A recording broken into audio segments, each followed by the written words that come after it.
In this episode of the Omega Podcast, we feature the Vice President of North America at Apsida Life Science. During this insightful conversation, Jon and Keenan explore the strategies for international growth, the cultivation of a passion for life sciences, and the challenges of maintaining compliance with global visa regulations.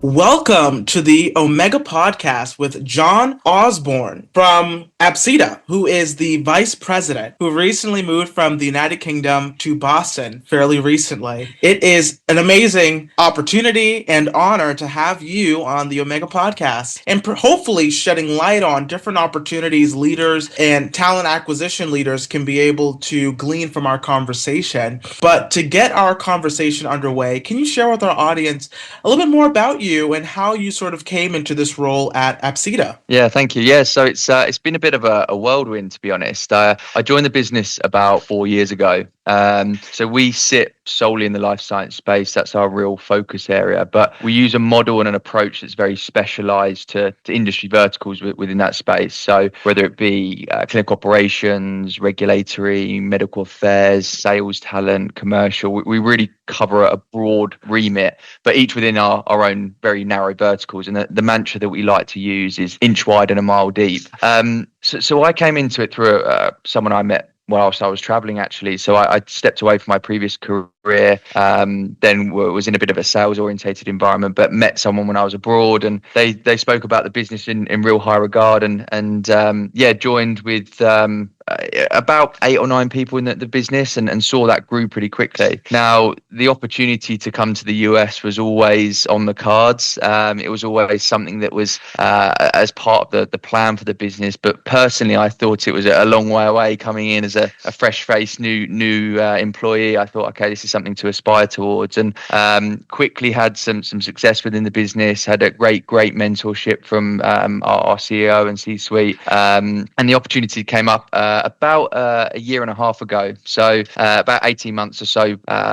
It was a visa process that was a little bit extended. There was a lot of work that went into it behind the scenes, and managed to come to Boston about 12 months ago, right at the middle of the winter. So coming from the UK, a lot colder than I was anticipating, but no, it was a great experience, and have grown the team out here. We've got one of my colleagues that's moved up from New York that's joined us in Boston as well. So I have huge aspirations for the future, and it's a really exciting time at the moment. So loved every minute of it. Great to get involved with the culture here, and really explore a new city that I'd not visited before. That's incredible, and it must have been a big stepping stone for you to come outside of your comfort zone, to come all the way from the United Kingdom to Boston, the New England as they call it, and get acclimated to sort of our culture and ecosystems, and learning a lot about the business market and environment here, which obviously is very different than London, but nonetheless a great opportunity to step forward. Now, when it comes to life sciences, especially in this current market, there's a lot of specific trends that business leaders are staying abreast of. Are there any particular trends that are exciting for you in this new year that you're really trying to tackle? For instance, artificial intelligence being used, and as well as biotechnology opportunities when it comes to funding. Anything of that sort piques your interest? Yeah, I mean, it's a really exciting time. I think artificial intelligence is an area that's a real buzzword at the moment. It's a really exciting space. I mean, taking that from the recruitment lens, there's a lot of tools and softwares out there that make our lives really a lot easier. They improve workflows. They support us with our day-to-day work. And there's always a balance, right? And there's always the question mark over, will it take over or will it complement? And as it stands, I definitely think it's in that complementary realm.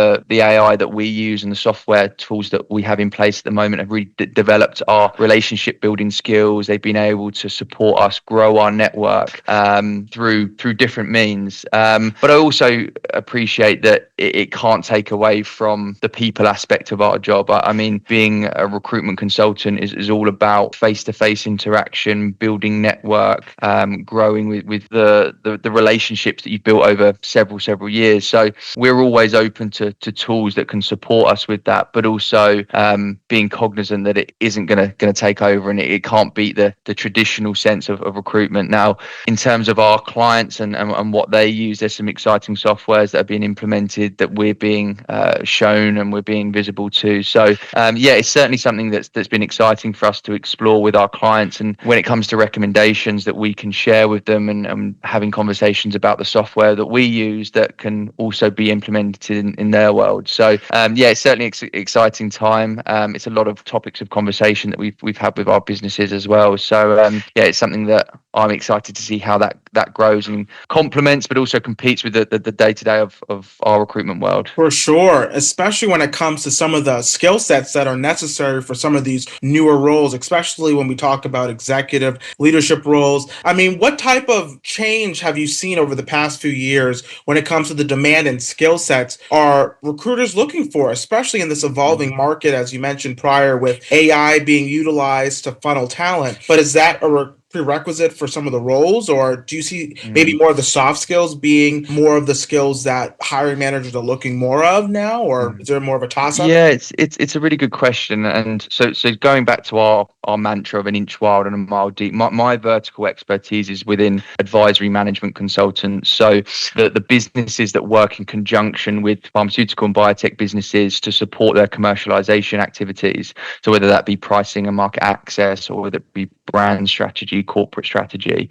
Now, there has been a huge shift that we've seen over the past 12 or 18 months in terms of the talent that's really in demand. So what that's looked like is that, I mean, there's no secret that life science has had a challenging a couple of years past, which has meant that revenue streams have been affected, and that then in turn leads to demand in revenue generators, those individuals that have got a seasoned background with decades of experience, with extensive networks that they can generate revenue with. So that's something that you can't fast track. You can't look past 20 years of experience in the space and a vast network. But as that demand grows for revenue drivers, that also increases the demand for project managers and those individuals that can support the project work. So there's this continuing ebb and flow of, okay, we need someone to bring new projects through the door, we need to bring new clients through the door, but then we also need the support team and some real subject matter experts to come on board and work on those projects. So the landscape has changed since post-pandemic years. I think that the cash flows for a lot of these businesses are much more limited, but that means that innovation is key, and thinking outside the box when it comes to strategically targeting talent. It can no longer be a quick message to someone that you may have known. You need to be really articulate and understand the needs and wants from candidates on the market. So skill sets will always be there. Soft consulting skills are something that are really key for me to qualify upon. So things that I look for when discussing candidates and looking at different opportunities with those are those individuals that can present, those that can talk articulately, and being able to project manage and being able to discuss through strategic recommendations from a quite a wide angle, but also being able to go pretty granular as well. So it means that us as recruiters, you have to deep dive a lot of the time, and that can't be through messaging. It has to be interaction. It has to be chatting to people, going out for a coffee, going out to lunch, and really understanding what that person's like, and then supporting clients with their decision making throughout the whole process. So there's certainly been change, but it's that kind of ebb and flow between the market and the revolving cycle of a lot of the businesses. Yes, it's definitely an evolving cycle, and there's so much innovation, as you mentioned prior, in the market, especially when it comes to the development of teams and what teams are going to need in the future. But can you sort of share what would be the biggest risk, or in some instances, the best opportunities when it comes to developing or building a team in this day and age, especially when it comes to the recruitment cycle? Are there any specific key players that you think people should have on their team when it comes to these developing talent pipelines, especially in the biotech and life science sector? Yeah. Yeah. I mean, there's a lot of angles to that question. I mean, I think if we look at the first part of that question, the biggest risk, I think from a recruitment standpoint, there are fantastic candidates on the market, and it's knowing where those individuals are in their career. I think a risk for a lot of businesses, the timeline that is associated with processes. See, with the turbulent market that we have seen over the past 12, 18 months, candidates lose trust quite quickly. So if you're committed to hiring, understanding what your process looks like, being committed to dates and timelines for interviews and scheduling, so everyone is on the same page, because you don't want to risk the next key player in your team going to a direct competitor or moving out of the interest of your business because you've taken too long. I think feedback is key as well, and this is where we can play a large part of circulating back really positive information from the interview stages, but also maybe areas of critique that we can work on. It may have been a 45-minute to an hour interview, and maybe the points that the interviewer wanted to raise weren't quite covered, and getting some clarity on that. So being able to have a direct feedback loop is really important. Now, opportunity for businesses, and the second part of your question, Keenan, is really important when looking at what someone's background is like. Now, with layoffs and with restructuring that has happened, some people see that as a red flag, because, why would you let go a huge amount of the team? But sometimes this is completely out of control, and often the case is that these individuals who have got vast amount of talent have become on the market without any say, and the opportunity really arises with looking past why they're no longer employed and actually looking at their background and their successes and being like, okay, look, this person has got a real strong skill set that can complement our business. So there is huge opportunity out there without the preconceived idea of, okay, someone's not got a job at the moment. So it's a dynamic market at the moment, where there's a lot of candidates that are either actively looking or out of a job that have got fantastic experience that are really going to be assets to a lot of businesses. Enjoying this episode of the Omega Podcast? We want to hear from you. Please share your thoughts or feedback in the comments. You can also visit omegaconsulting.online for more resources, insights, and industry updates. Let's get back to this executive conversation. Yes, and I love the part that you mentioned pertaining to trust and transparency that organizations have about their recruitment cycle, because oftentimes and not many candidates pull out of a process because, one, it might be too long, two, there might be too many hoops and bounds, it's not clear what the role or position is, or perhaps just the duration of the process is just way out of reach, and that begins to deteriorate people's interest in your organization. And then it kind of leads me into thinking, how is it that recruitment companies like yours, Apsida, begin to differentiate yourself among so many other competitors, especially when it comes to the life science sector? Or maybe as individuals, how do you differentiate yourself amongst, other recruitment companies? I mean, to highlight a few, obviously, I know a few of those unique attributes that you guys attain, but to our listeners, can you share a bit more about that? Yeah, and it's a real key part of our business model when it comes to approaching businesses and then engaging conversations at early stages, is to really be transparent in what we can offer and more importantly, what we can't offer. So I guess what we move away from and where we do try and differentiate ourselves is that we aren't generalists. We're not a generalist recruitment company that will say yes to every business out there and say, yes, we can recruit for your business. We will confidently say yes when we can and confidently say no when we can't. And it goes back to that initial mantra of an inch wide and a mile deep, and being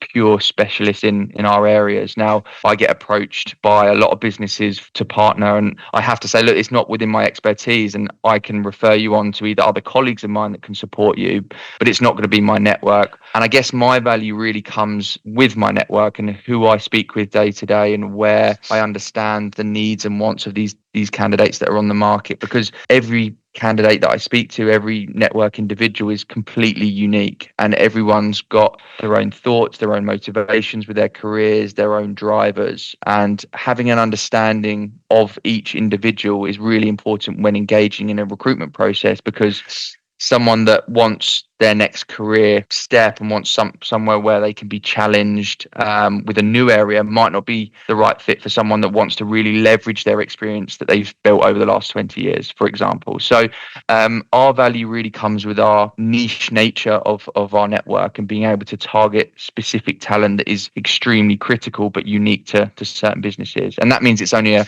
handful of organizations out there that we work with, but we're super, super effective in what we do. Absolutely. And I really love how you touched upon your network being such a crucial component to your success, because oftentimes not, it's through the people that you know that's going to get you your next deal, that's going to really connect the dots when it comes to those opportunities that you have with other constituents. But can you highlight perhaps a defining moment in your career that helped propel you into your current role? Yeah, it's a really good question, and it goes back to what my mentor and boss said to me when I first started with the business. Is about joining the dots together, and I'd say a real pivotal moment or something that I really always look back upon is working with a candidate that was actually a former client of mine, and we had a really, really good relationship, and we had a lot of discussions around their own career, and they became in a position where they wanted to start exploring new opportunities, but were very, very considerate with the market. And they wanted to make sure the next step was really, really right for them. And without knowing this person for a long period of time, I wouldn't have been able to place them in the role that I am today, because it wasn't necessarily available. They weren't advertising for the position, but it was able to merge our networks. And that individual now is extremely successful within this organization, has grown to be one of their largest revenue generators, has been involved in large scale acquisitions for the business, and has really propelled that onwards. And it going back to the original comment of joining the dots, seeing the opportunity for that person to flourish in a business that may not have had a role or a vacancy open, but being able to put those dots together to think, do you know what, this person would really thrive in that environment, kind of shone out to me. And something I try to look back upon in day-to-day work, that it might not just be a good candidate for a good role. There might be some blurred lines there where we can open up some opportunities that will develop into some real success. So I guess that's kind of one anecdote that always resonates with me and I always look back upon. Perfect. And I really think at the end of the day, when it comes to someone like you, Jon, who has come from overseas and now you're here in Boston, many people can relate to that process that you stated at the very beginning of our conversation, going through that application process for your visa. And I recently had a conversation, funny enough, about H-1B visas and getting sponsorship and just the whole process of coming to the United States for opportunities, or in your instance, for continuing or expanding your business. Can you sort of speak to that process briefly? And what particular advice would you give to someone that's trying to replicate your same process and hopefully become successful in it? Yeah, I think the word that comes to mind is patience.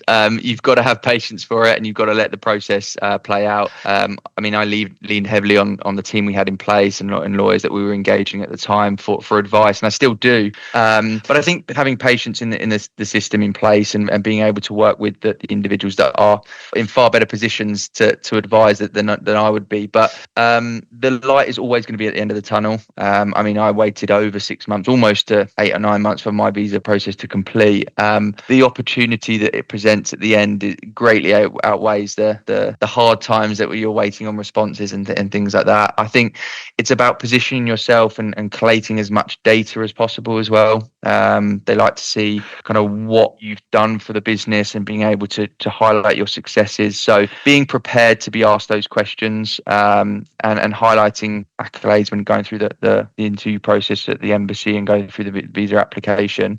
But certainly it's opened a lot of doors, and I mean, especially in the life science space within Boston, it's such a huge booming market that it's still astounding me today. Even though I came to the city knowing that it was going to be a life science hub, it's still been crazy the amount of insights I've been able to share with people and cross paths with people that I wouldn't have been able to do back from UK. For sure. And I'm so glad that you highlighted the importance of patience, because many applicants, many individuals become very impatient during that process and they get discouraged. Many times they hear a lot of no, or if they're applying for a company here in the United States and they might be trying to get a role, they might be exquisite on paper, resume, cover letter, the whole bit is together, and they hear no and they feel as though that's the end of the road. But it's really just the beginning. keep going, keep persevering. As John said, the grass sometimes is greener on the other side where you water it. That's sort of the caveat there, is where you water it.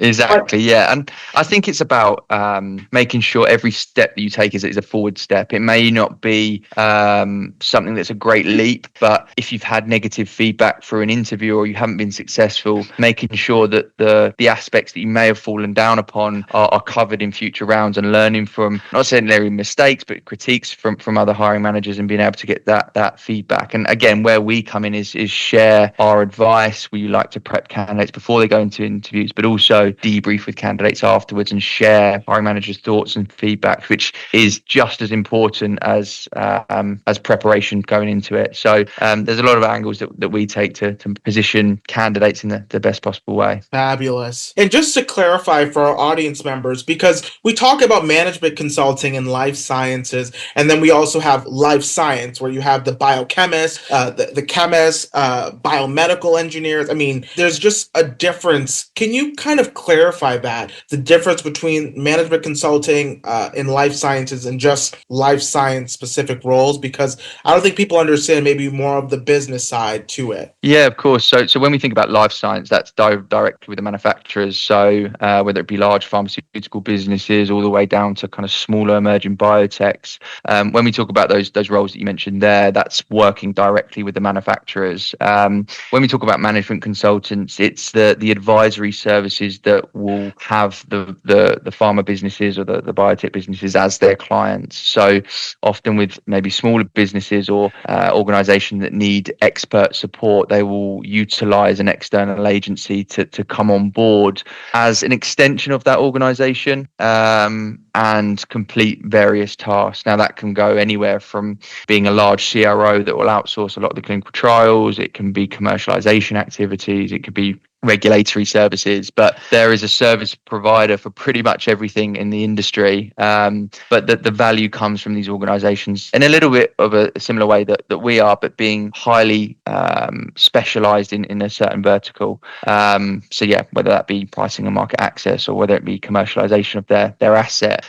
So that the two groups are essentially the client or the service provider. So where I sit is on the service provider side that works in conjunction with. Now, I guess a lot of the demand is to jump from one to the other. So we see a lot of demand for consultants that have experienced and tasted the client side environment to actually take a step into that world. But there's kind of pros and cons with both. And I mean, having a biased approach on the consulting side, I think it's a fantastic opportunity for anyone in that space to learn and grow quickly, because you're not just working with one business on one asset or one therapeutic area. You might have 10, 15, 20 different businesses, all with different products and assets, that your experience is going to be just wide and vast. So yeah, there's certainly pros and cons, but hopefully that will differentiate the two a little bit further. Yeah, there's definitely a lot of nuance and niche roles that someone can look into in order to find out if perhaps being a life science recruiter is the path for them. But what advice would you give someone who's actually interested in that particular career path? Yeah, I mean, if you're looking to get into life science recruitment and in a similar role that I am, it's highly rewarding. You get to meet some industry leaders,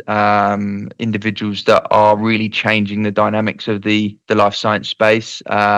They're at the forefront of cutting technologies and decision making that affects everyone in the world. So it's a really fast-paced environment. I think that the culture within the business, and in particular us at Apsida, is really, really strong. It's something we pride ourselves on, is that we're a really close-knit group. We're not the biggest business in the world, but we get on really, really closely. And having some of the senior leaders come over recently, it's really highlighted how close we are as a group, and being part of that when we're able to support each other. And as the business grows, it really is shown to us that our brand image is getting out there. People know about us further. They've heard about Apsida a lot more, and critically seen the work that we've done, and seen the placements that we make and the value that we can really, really bring. And in an ever-changing environment, like we mentioned at the start of the call today, it's really important to partner with someone that's specialised in the space. So yeah, I mean, it's a really rewarding environment, and yeah, I mean, it's a space that I really enjoy enjoy as well. So can't complain. Absolutely. And as we reach the closure of our conversation, I just wanted to ask you, what excites you most about life science? Yeah, it's a really good question. And I often think about this. I mean, coming from a background where both parents are in dentistry, so closely linked to the life science space, I've always had it around me day to day. But I think it's an industry that is bulletproof. Again, it was highlighted by one of the C-suite when I first joined the business that the industry is forever changing, but it's always going to be on a positive trajectory, and it affects everyone. And it's something that is at the forefront of everyone's mind day to day, with health becoming more and more prevalent. So it's an area that's always got innovation key to it. It's got technology that's weaved in as well. So it's an exciting space, and it's something that I'm forever learning with. There's no 2 days the same. So it's something that keeps my interest really, really high. And